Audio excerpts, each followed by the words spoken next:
उदालगुरि जिल्लानि बेरगाव बिष्णुराबा कमप्लेक्सआव हारिमारि बेंगुरा सान फालिदों। दिनै 3 डिसेम्बर दिनैनि बे सानखौ हारिमारि बेंगुरा सान महरै फालिनाय जायो। दिनै बुहुमनां आरो हादरनि गुबुन गुबुन ओनसोलफोराव फालिनायजों लोगोसे उदालगुरि जिल्लानि बेरगाव महकुमानि सिङाव थानाय बिष्णुराबा कमप्लेक्सआव सानसेनि मेहेरगोनां हाबाफारिनि गेजेरजों हारिमारि बेंगुरा सान फालिनाय जायो। All BTR Differently Able Persons Protection Organizationनि बानजायनायाव BTRनि स'सियेल जास्टिस एन्ड इम्पावारमेन्ट बिफाननि मददजों BTRनि दरबा जिल्लानि सिङाव थानाय साफ्रोमबो बेंगुरा सुबुंफोरखौ लानानै बे सानखौ गाजा गोमजायै खुंनाय जायो। मख'नो गोनांदि बिटिसिनि मावफुं सोद्रोमा गौतम दास, बेरगाव बियाबनि MCLA थामहिनबा मावफुं सोद्रोमा दावबायसा बर'मोनहा बेंगुरा सुबुंफ्रा सरकारि खाबुफोरनि सायाव गुवारै फोरमायथिनानै होयो। नमस्कार आरो खुलुमबाय। आंनि मुङा मुस्रि प्रदीप कुमार मुसाहारि। आं all BTR differently able persons protection अर्गानाइजेशननि प्रेसिडेन्ट आरो लोगोआव दङ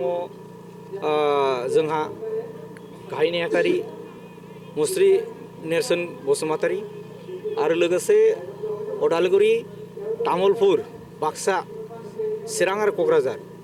मोनबा जिल्लाजों जे सेन्ट्रेल मिरु हिसाबै खुंजानो लानाय से साननि थाखाय नैबे जोंनि international differently able day अबजारभेशनखौ बिष्णुराभा cultural multi कमप्लेक्सआव खुंनो लादों। दा जोंनि नैबे खुंजानायनि जेनाखि लैहोर लैहोर उद्देश्यआ फैबाय थानाय समाव जोंनि जे थिखानानै दोननाय 4% रिजार्भेसन 38 डिपार्टमेन्टआव गासिबो बिथिङाव जोङो आवगायलांनो थाखाय जोंनि जेनाखि मावथि लोगोफोर बा जोंनि जेनाखि आइ आफा बिदा फंबाय जेनाखि गोग्लैसोनानै थानाय जोंनि जे मोनथायखौ माबोरै जोङो सरकारनिफ्राय सिगांथिं आवगायलाङोब्ला जोङो गोरोबलायनानै सरकारजों लोगोसे जों मावलाङोब्ला माबोरै आवगायलांनो हागोन बे बिथिंखौ नायनानै सोलोंथाइ बिफान ओमफ्राय कालचारेल बिथिंजों आरो जेनाखि जोङो गासिबो बिथिंनिफ्राय नायनानै जोंनि जेनाखि मोनथायफोरखौ गासिबो बिथिङाव जोङो फिलआप खालामनो जोङो नाजागासिनो दं।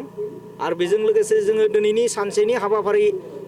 जेनाखि जोङो लोब्बा लाखिनानै जे खुंदों नैबे खुंनायनि जेनाखि हाबाफारि सरकारा जेरैबायदि जोंखौ मदद खालामनांगौ बेबायदियैनो जोंनि जानाय लोंनाय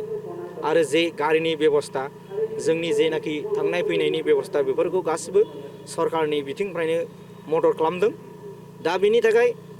मानगोनां बिटिआर खुंथायाव थानाय गाहाय खुंथायगिरि मानगेदेर श्रीजुत प्रमद बर' सारनिसिमबो रोजा रोजा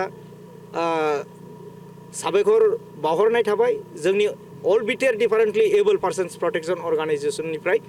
सारखौ जोङो गाहाय आलासि महरै नुजाफैनो थाखाय जों खावलायदोंमोन। दा बेनि अनगायै जोंनिनो बाहायनि बे समस्तिनिनो मानगोनां बिटिआरनि EM मुस्रि दावबायसा बर' सारा बावहाय आलासि महरै नुजाफैदों। जोबोद गोजोनदों जोङो आरो जोंनिनो गेस्ट अफ अनार मानगोनां जोंनिनो स'सियेल जास्टिस एन्ड इम्पावारमेन्ट डिपार्टमेन्टनि EM मुस्रि गौतम दास दाङ'रियाबो गावनि गोबां रोखोम जोंनि जे मोनथाय जोंनि एडुकेसन सेक्टर बेकलग पस्ट आरो दा बिटिआर खुंथायनि जे 1% बाजेटआव खुंनो लानाय जे जोंनि स्किल ट्रेनिं बेखौ फार्स्ट स्टेपनि थाखाय 100 जन मोनबा जिल्लानि गेजेराव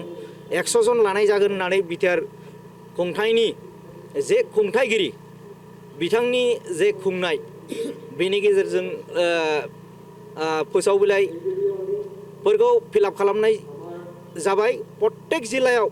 मोनफ्रोमबो जिल्लानिफ्राय गासैहाय 100 जन लागोन होननानै फोरमायदों। नोंथांमोननि जिथु मोनथायफोरखौ लानानै जिथु बे समाव सावरायनाया सोलिबाय थादों होननानै जों मिथिदों खिन्थु बे दिनैसिमहालागै बेसेबां आगबारिखो जोंनि जे मोनथाय जोंनि गोबाव समनिफ्राय जे 17 बोसोरजों जे एबसेन्ट जालांबाय थांनाय जे खुंथायाव जे खुंनाय बैफोर सरकारफ्रा जोंनि जेनाखि मोनथायफोरनि बेलायै बा जोंनि मोनथायफोरनि सोमोन्दै बिसोरो मोनबो जे मोनथाय बेफोरनि सोमोन्दै जोंनि थाखाय जेबो सिन्था खालामाखैमोन सोलिबाय थानाय जे सरकार बे सरकारा जोंनि थाखाय जे मोजां मानसिफ्रा जेरैबायदि दावखोलांदों बिश्व दरबाराव थिग बेबायदिनो जोंखौबो मोजां मानसिफोरजों लोगोसे समानै इकुवल भाबै राइट्स होनो बा जोंनि मोनथायफोरखौ होनो थाखाय आवगायलांगासिनो दं इयुनाव मावलांगासिनो थागोन होननानै आरो जेनाखि अरुणोदय पेन्सन आसनिफोर जे मोनाखै बैफोर मोनैनि मुल कारना जाहैबाय सरकारनि दाय नङा दा जोंनि जे सुबुंफ्रा सेन्ट्रेल जे पेन्सन आसनिमोन दीन दयाल दिव्यांग पेन्सन आसनिमोन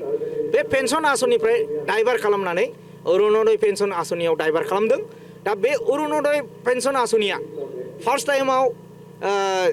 महिलाफोरनि थाखायसो एनाउन्स खालामजेननाय जादोंमोन दा बे टाइमाव जोंनि जेनाखि दिव्यांग बिदा फंबाय आइ आफा फंबाय बिनानावफोर दंनाय माने गासिबो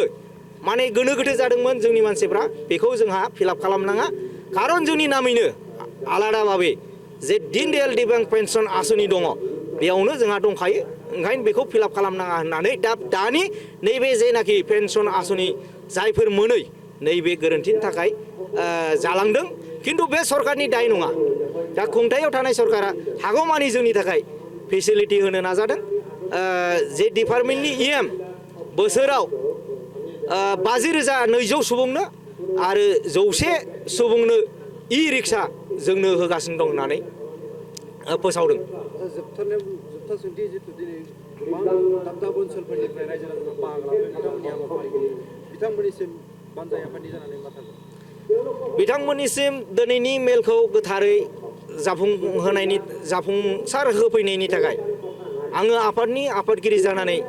बिथांमोननिसिम आंनि गोसो गोरबोनिफ्राय अननाय आरो सिबिनायखौ बयनिसिमबो गुरैयै जासिहरनानै दिनैनि जे सानसेनि हाबाफारि खुंनायाव जे खुंजानाय हाबाफारिया जोङो बिसोरनि थाखाय जानायनि थांनायनि गासिबोनि बेबस्था होनायनि गेजेरजों बिथांमोना जोंनि खावलायनायाव मोनफ्रोमबो जिल्लानि आफादगिरि नेहाथारि लोगोसे बिसोरनि मावथि फारिया लोगोफोर नुजाफैनानै नैबे जोंनि फैबाय थानाय समाव जे सरकारा जोंनि थाखाय मोजां हाबाफारि लादों बैफोरखौ सरकारजों थाफानानैनो जोङो जाफुंसार होफैनायनि थाखाय आङो आफादनि आफादगिरि जानानै बिथांमोननिसिम आंनि गोसो गोरबोनिफ्राय अननाय आरो सिबिनायखौ बयनिसिमबो गुरैयै जासिहरनानै दिनैनि जे सानसेनि हाबाफारि खुंनायाव जे खुंजानाय हाबाफारिया जोङो बिसोरनि थाखाय जानायनि थांनायनि गासिबोनि बेबस्था होनायनि गेजेरजों बिथांमोना जोंनि खावलायनायाव मोनफ्रोमबो जिल्लानि आफादगिरि नेहाथारि लोगोसे बिसोरनि मावथि फारिया लोगोफोर नुजाफैनानै नैबे जोंनि फैबाय थानाय समाव जे सरकारा जोंनि थाखाय मोजां हाबाफारि लादों बैफोरखौ सरकारजों थाफानानैनो जोङो मोजां रोखोमै मावलाङोब्ला जोंनि मोनथायखौ जाफुंसार होनायाव जोंनि नैबे खुंबाय थानाय सरकारा जाफुंसार होगोन होनना आं मिजिंथियो।